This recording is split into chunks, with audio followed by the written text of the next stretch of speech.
Although I'm a board certified physician, I am not your physician. All content and information on this podcast is for informational and educational purposes only. It does not constitute medical advice and it does not establish a doctor patient relationship by listening to this podcast. Never disregard professional medical advice or delay in seeking it because of something you heard on this podcast. The personal views of our podcast guests on women's digital health are their own and do not replace medical professional advice. Welcome to the Women's Digital Health Podcast, a podcast dedicated to learning more about new digital technologies in women's health. We discuss convenient and accessible solutions that support women with common health conditions. Join us as we explore innovations like mobile health applications, sensors, telehealth, and artificial intelligence, plus more. Learn from a board-certified anesthesiologist the best tips to fill in some of your health experience gaps throughout life's journey.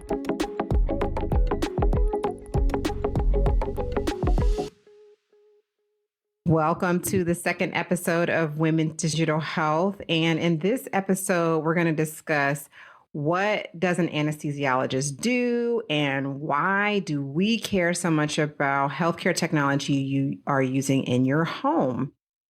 So I'm going to start with a story. It's a patient that I had recently that I was so impressed with.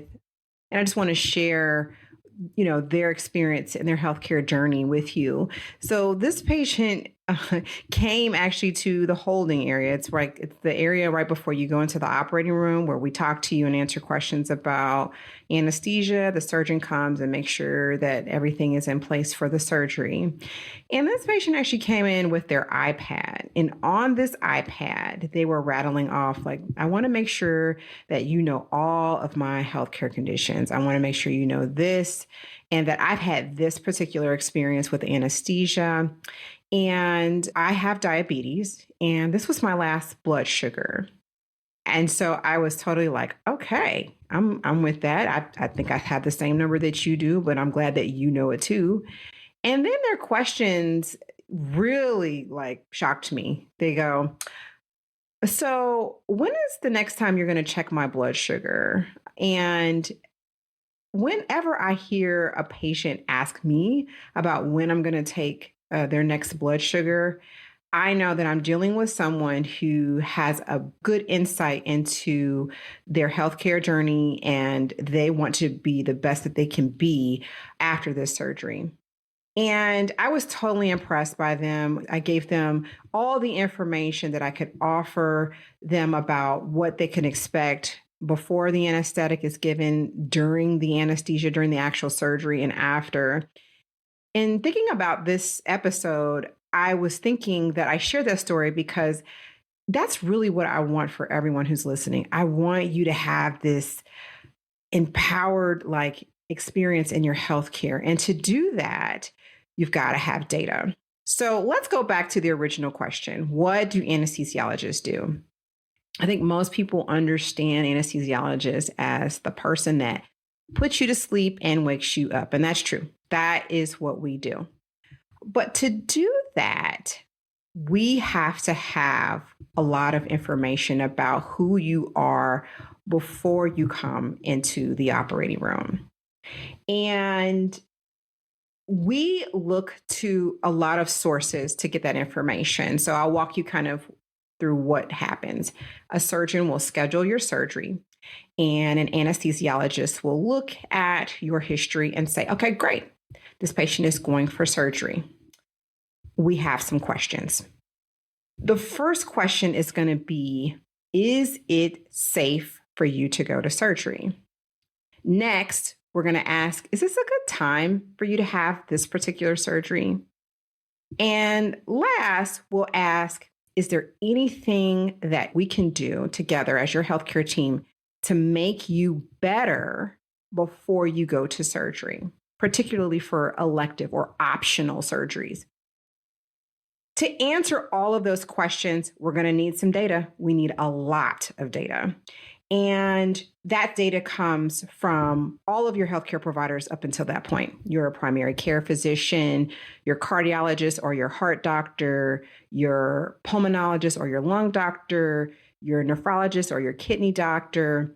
But the most important story actually comes from you.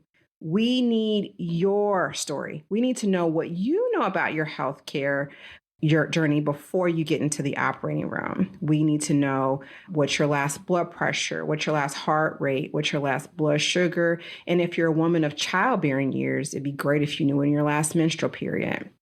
So why would I ask you to have that information? I mean, isn't that the job of the doctor? Well, yes, you are correct. A doctor does have that information, but you have to think about your healthcare journey as a continuum.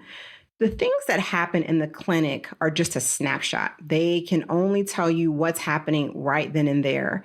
But when you leave that clinic, that's when the real questions about your health really begin. And in order to answer those questions, using technology to capture your blood pressures when you wake up, your blood pressures when you go to sleep, heart rates at those same times, heart rates when you're under stress, your blood sugars, even if you haven't been diagnosed with diabetes or prediabetes, can give you some better insight as to what is really happening to you. When you start to have more data, you have more autonomy. You have more control over your health. You have more direction. And now you have more options to take your healthcare goals to the next level. And so our job here at Women's Digital Health is to teach you how to do that, to teach you how to speak with your physicians about the care that you want using the data that you are tracking. Women in particular have more challenges because women have multiple fluctuations in their health state throughout the month, and certainly as they enter milestones like pregnancy and thereafter, they're having multiple fluctuations in their blood pressures, heart rate, blood sugars, and et cetera, all affected by hormones and other things that contribute to women's health. On top of that, women are at increased risk for cardiovascular disease. In fact, we have about a 30% increased risk of cardiovascular disease compared to our male counterparts, and it's the number one killer of women in the United States. So it's really important that women are aware of the use of technology to fill in some of those gaps, fill in some of those empty spots that leave us questioning what our health status is when we leave the clinic. Now, I personally feel as if not all patients need to have every single piece of data to enter into the healthcare setting, but it is as important for you to understand when it's important to track and when it may not necessarily be necessary. And we'll go through some of those things as we enter into the women's digital health journey. Hey, listeners, it's Dr. Brandy. Thanks for listening to this episode of Women's Digital Health. If you like this episode, subscribe to Women's Digital Health on your favorite podcast platform.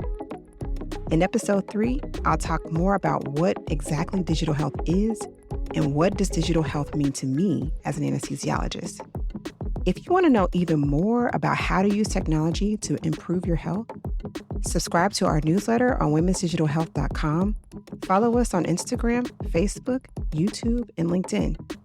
Enjoy the rest of this episode.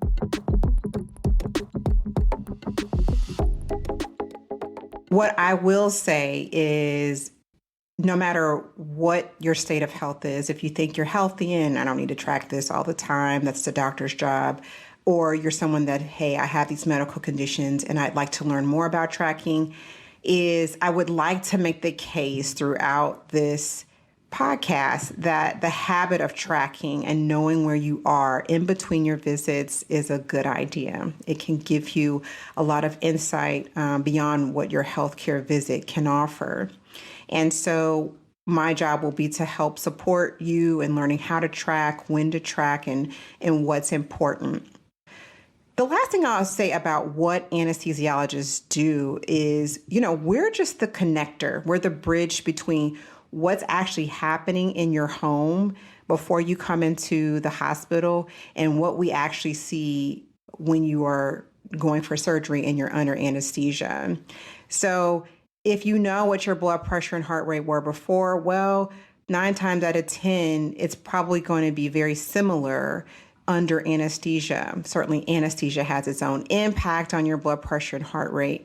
But oftentimes I hear people say, well, I only have blood pressure problems when I'm in the clinic. And what I've personally observed is that many of our patients actually have high blood pressure even under anesthesia. And many times people are worried about, well, am I going to be aware during anesthesia? And I don't discount that concern. But the truth of the matter is, what I'm most concerned about is your risk for a heart attack or a stroke when you wake up. Managing your blood pressure and heart rate is a super, super big issue. And I can't emphasize enough how much we want to make sure that you are aware of what's going on and that you are a partner and you're an owner of your health. And so our job is to help support that and give you the best experience that you can when you're going for surgery. And so with that, I conclude the second episode of Women's Digital Health. And thank you so much for your time.